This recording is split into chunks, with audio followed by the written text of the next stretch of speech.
Hey, New Hope. Pastor Tommy here with your weekly sermon recap. And if you missed this past week's sermon, you can find it at www.newhopekent.org/sermons. If you want to watch it, just click the live link at the top of the page, or you can listen to it right on that page.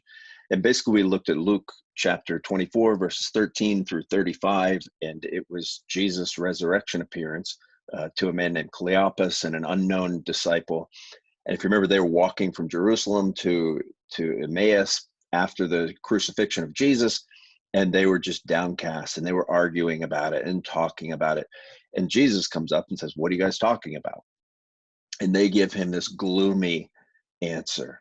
If you remember, I talked about the fact that the reason that the gospel that they had was gloomy was because it had no resurrection. In their minds, Jesus had just been crucified and it was over.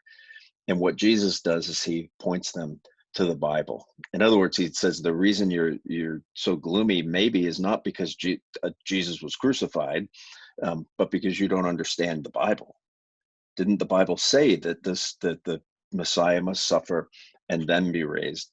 And so Jesus takes them. Remember, it says in verse 27 from Moses and all the prophets in all the scriptures, he taught them concerning himself. In other words, the whole Bible is about Jesus. And so there are two things I'll just leave you with today. Is that whether you're a Christian or not, if you're reading the Bible looking for just moral principles or do's and don'ts, you're sort of missing the point. That the whole Bible ultimately is about Jesus. And unless you're reading it with that kind of lens, how do I find Jesus here? You're probably missing the big picture and mostly what it's all about. Um, the second thing is I'd ask you, when's the last time you read the Old Testament?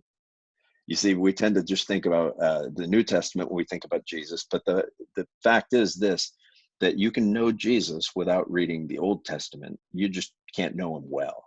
And so maybe during this time of quarantine, the time that we're all stuck in the house, maybe take this time to actually read your Old Testament or listen to it on audio. There's lots of ways you can do that.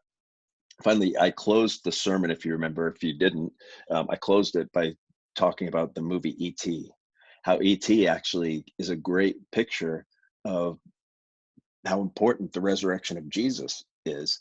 And so this week, if you need some hope, if you're feeling gloomy, I'd encourage you maybe read 1 Corinthians 15, the Apostle Paul's take on the resurrection, or maybe rent E.T.